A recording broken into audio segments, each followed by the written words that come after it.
Unearned income जिसको हिंदी में क्या कहते हैं, अनुपार्जित आय, अनुपार्जित आय, यानी बिजनेस की वो इनकम जो हमने कमाई तो नहीं साल के दौरान, लेकिन फिर भी हमें एडवांस में मिल जाए।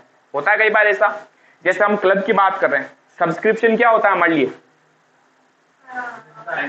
सब्सक्रिप्शन इनकम का सोर्स है। एक क्लब के लिए सब्सक्रिप्शन चंदा जो होता है उसके मेंबर देते हैं उसको हर साल, इनकम का सोर्स है। कई बार ऐसा होता है मेंबर से चंदा मांगने जाते हैं, वो हमें 1 साल का नहीं 2 साल का दे देता है। अब हमने कमाया कितना था, कमाया तो 1 साल का ही था, यानी हमारे लिए चंदा बनना कितना चाहिए था, 1 साल का, लेकिन वास्तव में उसने कितना दे दिया, 2 साल का दे दिया। तो ये जो 1 साल का उसने एडवांस में सब्सक्रिप्शन दिया उसे हम क्या बोलते हैं, अनअर्न्ड इनकम, जो बिजनेस ने कमाया तो नहीं, जो बिजनेस ने कमाया तो नहीं, not earn but receive in advance. इसे रिसीव्ड इन एडवांस भी बोला जाता है, ध्यान रखना। मैं अनअर्न्ड इनकम बोलूं या रिसीव्ड इन एडवांस बोलूं एक ही बात है, ठीक है। जो व्यवसाय द्वारा कमाया नहीं गया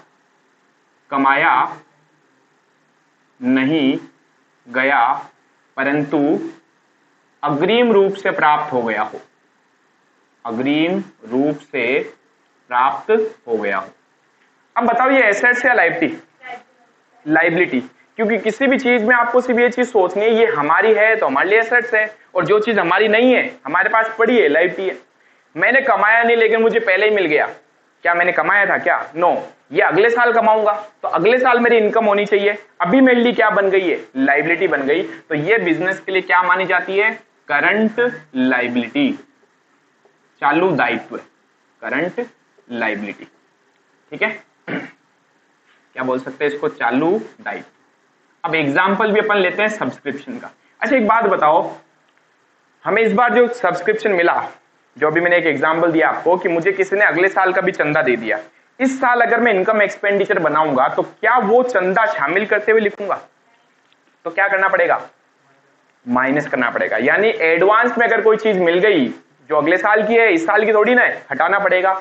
लेकिन पिछले साल मुझे किसने एडवांस दे दिया था जो इस साल का है, तो इस साल उसका क्या करूंगा, प्लस। इससे हमें क्या पता चला, अनअर्न्ड ओपनिंग अगर होता है तो जुड़ता है, और अनअर्न्ड क्लोजिंग अगर होता है यानी साल के लास्ट तक जो मिला हुआ उसको लेस करना है। क्लियर। तो अनअर्न्ड ओपनिंग क्या होता है, एड। क्यों, क्योंकि ये पिछले साल की इनकम थी, सॉरी पिछले साल मिल गया था, इनकम कब की, इनकम तो इस साल की है ना। और अनअर्न्ड क्लोजिंग यानी इस साल के एंड तक अपने को कुछ एडवांस मिला हुआ पड़ा है, तो ये तो अगले साल का होना चाहिए, इसलिए इस साल तो हटाऊंगा, और जब मैं अगले साल की बुक्स बनाऊंगा तो वहां मैं क्या करूंगा, इसको जोड़ूंगा, और अगले साल के लिए इस साल का क्लोजिंग क्या बन जाएगा, अगले साल का ओपनिंग बन जाएगा। समझ पा रहे हो। तो अनअर्न्ड ओपनिंग हमेशा क्या होता है, एड होता है। क्या होता है, एड, और क्लोजिंग क्या होता है, लेस। याद कर लिया, रट्टा मार लिया, वेरी गुड। अब एक एग्जाम्पल देखते हैं। एग्जाम्पल, सब्सक्रिप्शन रिसीव हुआ आपको इस बार 1,50,000 रुपए, ठीक है। और क्वेश्चन कह रहा है रिसीव इन एडवांस 1 जनवरी 2022 10,000, और रिसीव इन एडवांस 31 दिसंबर 2022 15,000। क्या जरूरी है वो लिखे यहां पर अनअर्न्ड, क्या लिख सकता है, रिसीव इन एडवांस लिख सकता है, अग्रिम प्राप्ति लिख सकता है, ठीक है। तो अपने को समझना है एडवांस में जो चीज मिल जाती है उसे हम क्या बोलते हैं, अनअर्न्ड। अनअर्न्ड ओपनिंग क्या होता है, add. Unearned opening Vidhi, unearned opening Govind, unearned closing minus की लेस, चलो एक ही बात है। हमें क्या करना है, फाइनल अकाउंट्स बनाने और उसमें इसके पूरे ट्रीटमेंट को शो करना है। कर सकते हैं। अब मैं कुछ नहीं बताने वाला हूं, एक एक करके आपसे पूछूंगा, अच्छे से सीरियसली मुझे इसका आंसर दें। सबसे पहले मैं क्या बनाऊंगा Monica, receipt and payment account, receipt and payment account. Mohit क्या लिखूं इसमें, मोहित और कौन है भाई, मोहित ही हो ना, पक्का? बताओ पहले तो बताओ, रिसिप्ट हो रही है कि एक्सपेंस हो, पेमेंट हो रहा है? रिसिप्ट है। रिसिप्ट कहाँ आती है रिसिप्ट एंड पेमेंट में? तो फिर बस इसमें घबराने वाली कहाँ बात है। क्या लिखूं टू में? To subscription receive. कितना मिला? सिर्फ ये लिखूं या कुछ और भी आएगा? सिर्फ ये, क्योंकि रिसिप्ट एंड पेमेंट अकाउंट क्या कहता है, कितना आया कितना गया ये कभी माताफोड़ी नहीं करवाएगा। ठीक है, तो ये सीधा कहेगा लिख दो 1,50,000, बात खत्म। फिर हमने कहा अब हम बनाएंगे क्या, income and expenditure account. Income and expenditure account में अमाउंट जो अपने को उठाना है, दिव्यांशु कहां से उठाना है? दोनों जगह, यहां देखना ही नहीं है इनकम एक्सपेंडिचर के लिए। इनकम एक्सपेंडिचर में कोई भी आइटम अगर आपको लेनी है तो कहां से लाओगे? रिसिप्ट पेमेंट से। इससे आप बड़े क्वेश्चन करने के लिए तैयार हो रहे हो, इन चीजों को फोकस करो। ऐसा नहीं सर दोनों जगह एक ही तो है, ये थोड़ी आएगा एग्जाम के अंदर, ये आएगा। इसको देख के ये बनाना है, समझ पा रहे हो? कहां से उठाएंगे अमाउंट? Bye subscription receive. इसमें ये साइड होती है हमारी एक्सपेंस, ये होती है हमारी इनकम साइड। ठीक है, पहले लिखूं क्या बताओ? By subscription receive. कितने लिखूं? रिसीव 1,50,000। फिर क्या ऐड करूं? ओपनिंग। क्या लिखूं इसकी जगह? ऐड कर सकता हूं, ऐड अनर्ड। आप चाहो तो अनर्ड लिख सकते हो, आप चाहो तो रिसीव इन एडवांस लिख सकते हो, चॉइस आपकी है। अनर्ड ओपनिंग क्या होगा? जुड़ेगा। कौन बताएगा क्या कारण इसके ऐड होने का? क्यों ऐड हुआ? ये हमें पिछले साल मिल गया था, मिला पिछले साल था, लेकिन इनकम कब की थी? इस साल की। जो इस साल का है आना चाहिए। क्लियर है पॉइंट? तो ये चीज हमें पिछली बार ही किसने दे दी? पता है मैंने पिछली बार क्या किया होगा? इसको मैंने माइनस किया होगा। क्यों? क्योंकि पिछली बार हमने कहा ये इस साल का नहीं है, अगले साल है, तो अगले साल जोड़ेंगे, अब आ गया अगला साल। क्लियर? तो सिर्फ दिमाग में ये रखो कि क्या जिस टाइम पीरियड का अपन बना रहे हैं उस टाइम पीरियड की इनकम है या नहीं है। ये जोड़ दिया। क्लोजिंग का क्या करेंगे? माइनस। क्यों माइनस करेंगे? लॉजिक क्या है? ये इस साल का नहीं है। अगर मैं इसको इस साल की इनकम में शामिल कर लूंगा तो आपको नहीं लगता हमारा प्रॉफिट गलत आएगा? अगले साल की इनकम को इस साल की इनकम मान के लिख रहे हो आप, समझ पा रहे हो? तो एग्जैक्ट प्रॉफिट चाहिए तो अपने को सिर्फ इसी साल की इनकम और इसी साल के एक्सपेंस को लिखना है। ठीक है, कितना? 15,000 रुपए हम क्या करेंगे? माइनस। तो बाहर अमाउंट आएगा 1,45,000। कोई दिक्कत यहां तक? अब क्या बनाएंगे? Balance sheet. कौन सी? ओपनिंग। अब मैं बनाऊंगा बैलेंस शीट एज ऑन 1 जनवरी 2022। सर अभी तक तो आप अप्रैल ही लिखते थे, क्यों बेटा? जनवरी से स्टार्ट नहीं हो सकता है क्या? साल जनवरी से भी स्टार्ट हो सकता है और अप्रैल से भी स्टार्ट हो सकता है, डिपेंड करेगा क्वेश्चन में डेटा क्या दिया हुआ है। ठीक है, हाँ। इस साइड आती है लाइबिलिटी, एसेट्स। इस साइड आती है लाइबिलिटी। अब बताओ, ये तो इनकम है, ये तो यहां कहीं आने से रही। ये दो चीजें जो थी वो हमारे लिए एडवांस में मिल गए थे, तो दोनों ही हमारे लिए क्या बन जाती है? लाइबिलिटी। लेकिन जो मैं बैलेंस शीट बना रहा हूं जनवरी 1 जनवरी की, तो 1 जनवरी को क्या लाइबिलिटी थी वो लिखूंगा। फिर जब मैं बैलेंस शीट बनाऊंगा 31 दिसंबर की, तो उस दिन जो लाइबिलिटी है वो लिखूंगा, बस सिंपल। तो इस दिन क्या था? रेंट रिसीव इन एडवांस, यानी कि अनर्ड सब्सक्रिप्शन, सॉरी रेंट बोल दिया मैंने, अनर्ड सब्सक्रिप्शन। कितना? 10,000। ठीक है, फिर मैं क्या बनाऊंगा? Balance sheet closing. Balance sheet as on 31 दिसंबर 2022। इस दिन हमारे लिए एसेट्स या लाइबिलिटी क्या थी? हमने कहा एसेट्स तो कुछ है नहीं, लाइबिलिटी जरूर थी इस दिन, ये वाली 15,000। ठीक है, क्या लिख देंगे? Honoured subscription 15,000। बस हो गया एडजस्टमेंट। छाप दो फटाफट। आपके मेन 4 एडजस्टमेंट हो चुके हैं। अब डेप्रिसिएशन के बारे में पढ़ते हैं। डेप्रिसिएशन पहले तो देखते हैं होता क्या है। आपके बड़े क्वेश्चन में यहाँ पर भी होगा, एन क्लब जो होंगे इनके पास कुछ एसेट्स होगी, उस पर डेप्रिसिएशन लगाना पड़ेगा। देखो टोटल कितने पार्ट्स में अपन डेप्रिसिएशन पढ़ेंगे। पहला तो डेप्रिसिएशन होता क्या है, जब भी हम किसी फिक्स एसेट्स को यूज लेते हैं, ठीक है, 1 साल तक, तो उसकी वैल्यू धीरे धीरे क्या हो जाती है, कम हो जाती है। तो वैल्यू की, उस एसेट्स की वैल्यू में आने वाली कमी, डिक्रीमेंट जो होता है, उसी को अपन क्या बोलते हैं, डेप्रिसिएशन। ठीक है, ये बिजनेस का लॉस है। कोई एसेट जो साल के स्टार्टिंग में 1 लाख रुपए की थी, हमने उसको यूज लिया, तो साल के एंड में वो अगर 90,000 की बच गई तो हमें नुकसान हुआ। ये लॉस जो है कहां जाना चाहिए, इनकम एंड एक्सपेंडिचर अकाउंट में, क्योंकि डेप्रिसिएशन से कभी क्या कैश जाती है क्या, ऐसा थोड़ी 10,000 वैल्यू कम हो गई तो हमारे यहां से 10,000 चले गए, कैश नहीं जाती। इसलिए ध्यान रखना, रिसिप्ट एंड पेमेंट में आएगा क्या कभी डेप्रिसिएशन, नहीं। रिसिप्ट एंड पेमेंट में क्या आएगा, एसेट्स खरीदी तो आएगा, एसेट्स बेची तो आएगा, क्यों, क्योंकि इससे पैसे आएंगे और जाएंगे। ठीक है, लेकिन डेप्रिसिएशन कभी भी रिसिप्ट एंड पेमेंट में नहीं आएगा, इनकम एक्सपेंडिचर में आएगा, और इसका एडजस्टमेंट जो है वो क्लोजिंग बैलेंस शीट में भी अपन करेंगे। तो सबसे पहले तो अपन देखते हैं डेप्रिसिएशन की डेफिनेशन क्या है। वैसे आप ये पढ़ चुके हो, बट फिर भी मैं एक बार लिखवा देता हूं। डेप्रिसिएशन को हिंदी में बोलते हैं मूल्य ह्रास। ठीक है, इसका मतलब होता है डिक्रीमेंट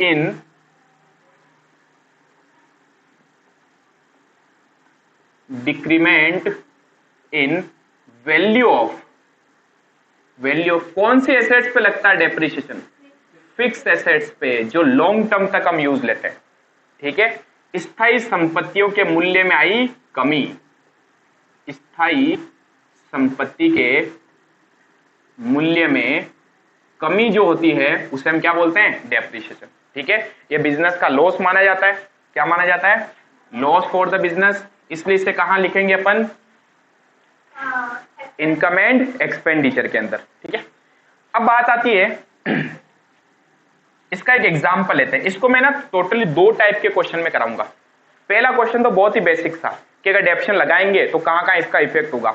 दूसरा मैं एक क्वेश्चन बनाऊंगा जहां पर हम एसेट्स को खरीदेंगे, बेचेंगे और फिर उसका डेप्रिसिएशन कैसे कैलकुलेट करेंगे। ठीक है, और तीसरा एक मैं बनाऊंगा जहां पर सिर्फ एसेट्स के एक हिस्से को बेचा जाएगा। तो टोटली मैं 3 पार्ट्स में इस डेप्रिसिएशन को कवर कराऊंगा। आई होप स्टार्टिंग से आप पढ़ो अच्छे से, तो कहीं दिक्कत नहीं आएगी।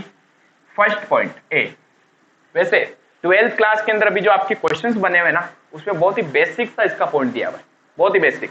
ठीक है, लेकिन फिर भी मैं आपको करा देता हूं कि अगर टफ से टफ भी वो पॉइंट बनाए तो क्या बना सकता है। क्लियर, तो फर्स्ट पॉइंट अपन कर रहे हैं ओनली डेप्रिसिएशन का पॉइंट।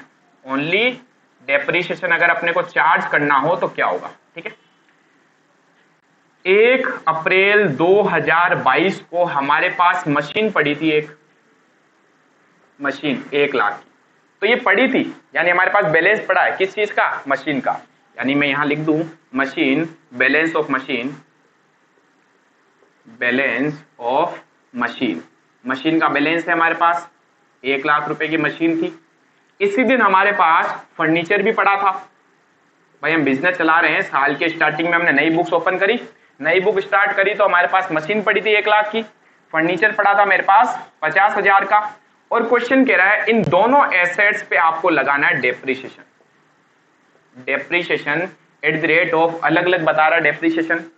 मशीन पे लगाना 10%, मशीन पर 10% पर एनम, 1 साल का 10%। और फर्नीचर पे अपने को डेप्रिसिएशन लगाना है, फर्नीचर पर 20% पर एनम। क्वेश्चन कह रहा है आपको बनाने क्या, फाइनल अकाउंट। कब, एज ऑन 31 मार्च 2023। जब भी फाइनल अकाउंट की बात करेगा तो किसकी बात करेगा, receipt payment, income expenditure, balance sheet, बस 3 ही चीजें आती। अब मुझे बताओ, क्या मैंने इस साल कोई भी एसेट्स खरीदी या बेची थी क्या, ना खरीदी है ना बेची है, ये तो हमारे पास ऑलरेडी पड़ी थी। तो जब खरीदी नहीं, बेची नहीं, तो पैसा ना तो आएगा और ना पैसा जाएगा। तो क्या रिसिप्ट एंड पेमेंट में कुछ आएगा क्या, कुछ नहीं आने वाला है। क्यों, क्योंकि रिसिप्ट एंड पेमेंट में तब आता है जब या तो हम एसेट्स खरीदते तो हमारे यहां से पैसा जाएगा, एसेट्स बेचेंगे तो हमारे पास पैसे आएंगे। क्लियर, मैंने एक सिंपल सा क्वेश्चन बनाया, मैंने कहा ओपनिंग में इतनी एसेट्स थी, इस पे डेप्रिसिएशन चार्ज करना, बस बताओ क्या ट्रीटमेंट होगा। तो सबसे पहले फिर भी हम बनाएंगे जरूर रिसिप्ट एंड पेमेंट अकाउंट, और इसमें कुछ भी वैल्यू नहीं आएगी, ये खाली रहेगा। ठीक है, फिर हम बनाएंगे क्या क्या बनाना है, income and expenditure account.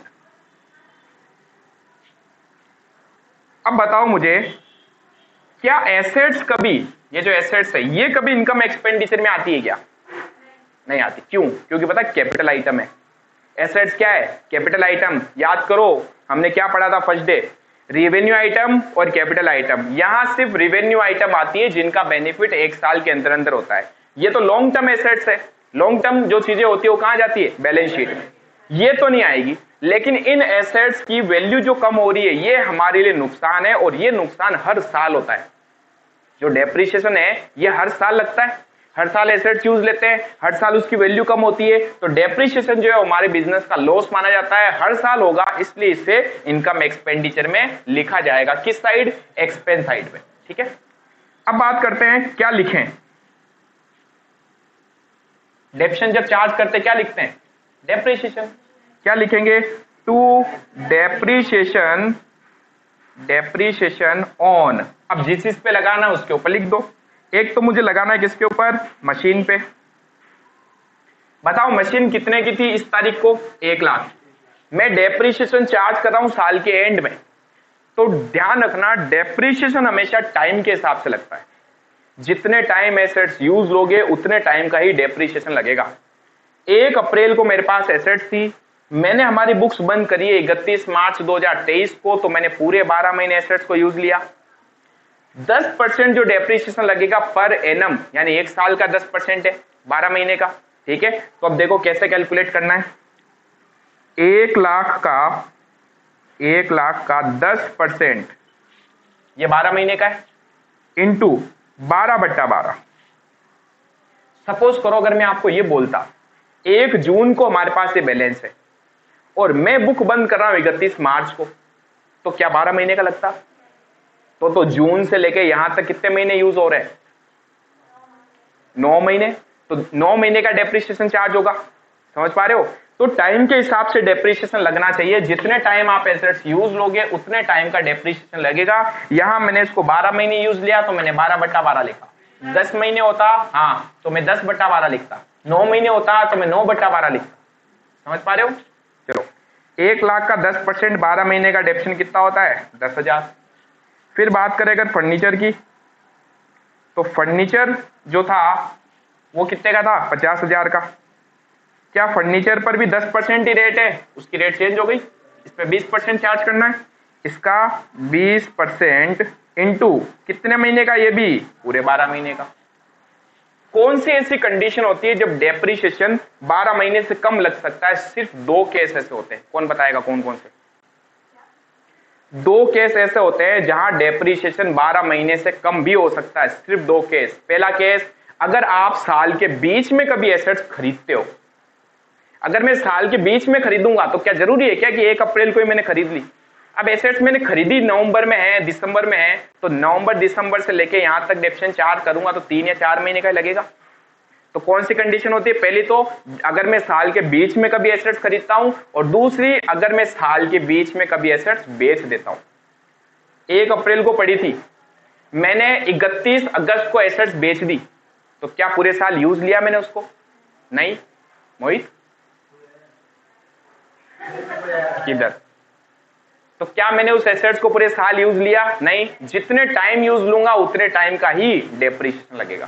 Clear? तो केवल 2 कंडीशन याद रखना ऐसी होती है जहां 12 महीने से कम डेप्रिसिएशन लग सकता है। पहली, अगर साल के बीच में कभी एसेट्स खरीदते हैं। दूसरी, अगर साल के बीच में कभी एसेट्स बेच देते हैं। क्लियर? याद रहेगा। अब ना तो साल के बीच में खरीदी ना बेची, ओपनिंग से लेके क्लोजिंग में पूरा डेप्रिसिएशन चार्ज हो जाएगा। 50,000 का 20% कितना होता है? 10,000। यहां तक एक बार उतारो, 1 मिनट। तो देखो रिसीट पेमेंट में तो कुछ नहीं आएगा, ना तो एसेट्स खरीदिए ना बेचिए। कहां आएगा? इनकम एक्सपेंडिचर में। क्या आएगा? डेप्रिसिएशन। ठीक है, अब बात करते हैं बैलेंस शीट भी तो बनानी है। बैलेंस शीट पहले बनाऊंगा कौन सी? Opening balance sheet as on 1 April 2020। बताओ यहां क्या लिखेंगे? एसेट्स लिखेंगे। दो एसेट्स थी हमारे पास ओपनिंग में, ठीक है। एसेट साइड में आएगा फिक्स एसेट्स के अंदर एक तो मशीन। अब देखो ये मशीन कितने की थी, 1 लाख की, तो 1 लाख ही आएगा। कई बार बच्चे कहते सर डेप्रीशिएशन लगाना, तो बेटा वो डेप्रीशिएशन लगा है साल के एंड में। ओपनिंग में तो 1 लाख की थी मशीन, पूरे साल यूज लूंगा, साल के एंड में जाके मैं क्या करूंगा, इसकी वैल्यू कम करूंगा, यानी क्लोजिंग बैलेंस शीट में, ठीक है। इस दिन हमारे पास मशीन थी 1 लाख की, फर्नीचर था कितने का, 50,000 का, बस। फिर क्या करना है, closing balance sheet, balance sheet as on 31 March 2023। अब समझना इस दिन हमारी एसेट्स कितनी बची। अगेन मैं क्या करूंगा, लिखूंगा मशीन, मशीन कितने की थी साल की स्टार्टिंग में हमारे पास, 1 लाख की। और अब हम कहेंगे इस एसेट्स को हमने इस साल यूज लिया, कितना यूज लिया, मशीन को यूज ले लिया 10,000, जिससे उसकी वैल्यू कम हो गई। तो क्या करना है, इसमें से कर देना है माइनस डेप्रीशिएशन। कितना लगा, 10,000, माइनस कर दो 10,000, तो बाहर वैल्यू आएगी 90,000। जो एसेट्स स्टार्टिंग में 1 लाख की थी अब हो चुकी है 90,000 की, ठीक है। फिर बात करते हैं फर्नीचर। फर्नीचर ओपनिंग में कितने का था, 50,000 का, ये वैल्यू उठा लो ओपनिंग वाली। फिर इस पे भी तो इस बार डेप्रीशिएशन लगा 10,000, इसको भी हमने यूज लिया, माइनस कर दीजिए डेप्रीशिएशन 10,000, तो बाहर वैल्यू आ जाएगी 40,000। बस ये सबसे इजीएस्ट पॉइंट है डेप्रीशिएशन का, फर्स्ट। अभी हमें दो यूपी यूपी कुछ नहीं, देखो ये जो आप आउटस्टैंडिंग प्रीपेड एक्टिविटी याद करते हो ना, इसमें शॉर्ट ट्रिक और बता देता हूँ, बाकी एग्जाम में तो आपको समझ के ही जाना है, ध्यान रखना, लिखना नहीं है, पहले इसको समझना। अगर कभी भी 4 चीजें हैं जहां पर सबसे ज्यादा दिक्कत आती है बच्चों को, किस चीज में, आउटस्टैंडिंग, आउटस्टैंडिंग, क्या मैं आउटस्टैंडिंग और एक्रूड दोनों का मतलब एक ही लिख सकता हूं, बताओ दोनों का मतलब क्या होता है। आउटस्टैंडिंग का मतलब होता है खर्चा जो पे करना बाकी है, और एक्रूड मतलब होता है इनकम जो मिलनी बाकी है। यानी इन दोनों में जो फीलिंग आती है ना, वो बकाया की आती है, बकाया मतलब बाकी है, समझ पा रहे हो। इसलिए इन दोनों में ही ओपनिंग जो है वो हमेशा लेस होता है, और क्लोजिंग जो है वो हमेशा एड होता है। हुआ याद, जहां कोई चीज बाकी है वो ओपनिंग माइनस होगा और क्लोजिंग प्लस होगा, और जहां कोई चीज एडवांस है जस्ट इसका रिवर्स करो। प्रीपेड ओपनिंग क्या होता है, एड, अनर्ड ओपनिंग क्या होता है, एड, दोनों ही एडवांस होते हैं। पता है, खर्चा जो एडवांस में पे कर दिया, इनकम जो एडवांस में मिल गई, दोनों में एडवांस आ रहा है ना, एक में खर्चा है जबकि दूसरे में इनकम है। यानी कि क्या मैं कह सकता हूं, प्रीपेड एक्सपेंस, प्रीपेड एक्सपेंस या अनर्ड इनकम, अनर्ड इनकम, इन दोनों में क्या आता है, एडवांस आता है, अग्रिम आता है, ठीक है। खर्चा जो एडवांस में पे कर दिया, इनकम जो एडवांस में मिल गई, इसलिए दोनों ही चीजें जो है ना, वो ओपनिंग वाली ऐड होती है और क्लोजिंग वाली लेस होती है। अब इससे ज्यादा शॉर्ट मैं बना नहीं सकता हूं आपको, समझ गए। जो बाकी है ओपनिंग माइनस होगा, एडवांस है ओपनिंग प्लस होगा, इससे शॉर्ट क्या होगा, तो ओपनिंग अगर पता चल गया तो क्लोजिंग। अच्छा, ज्यादातर आप याद करेंगे क्लोजिंग चीज, क्योंकि ओपनिंग बहुत कम आती है। मैंने आपको करवाया सब क्वेश्चन में, लेकिन जरूरी नहीं हर जगह ओपनिंग हो, हमें याद क्या रखना, क्लोजिंग याद रखना है। आउटस्टैंडिंग और एक्रूड क्लोजिंग ऐड होता है, अनर्ड और प्रीपेड क्लोजिंग लेस होता है, याद रहेगा पक्का। एडवांस है तो क्लोजिंग लेस, आउटस्टैंडिंग बाकी है तो क्लोजिंग ऐड, ओपनिंग में जस्ट इसका रिवर्स कर देना, कंफर्म। अभी तक 4 एडजस्टमेंट जो हमने किए उसमें इसका ये था, ये ठीक है। अब मैं करवा देता हूं आपको पॉइंट नंबर बी। टाइम देखो कितना क्या हुआ, 3 मिनट चलो हो नहीं पाएगा, हो जाएगा, होगा कि नहीं होगा। मैं एक होमवर्क दे देता हूँ आपको, ठीक है। आप घर से इसको ट्राई करेंगे। बी पॉइंट में समझा नहीं रहा हूँ, आपको दे रहा हूँ, ठीक है। बी पॉइंट में ये है कि आपके पास, क्योंकि चैप्टर आप पढ़ चुके हैं, balance of machine 1 lakh, furniture 2 lakh. अच्छा, बैलेंस कब है? 1 जनवरी 2022 को। और प्लांट है हमारे पास 2.5 लाख। ठीक है, फिर हमने साल के दौरान परचेज किया, इस बार हम परचेज भी कर रहे हैं। ठीक है, परचेज एज ऑन 30 जून 2022 को हमने मशीन परचेज की, मशीन 50,000 की। फिर हमने 31 अगस्त 2022 को क्या किया? प्लांट परचेज किया, प्लांट परचेज किया, वो भी 50,000 का।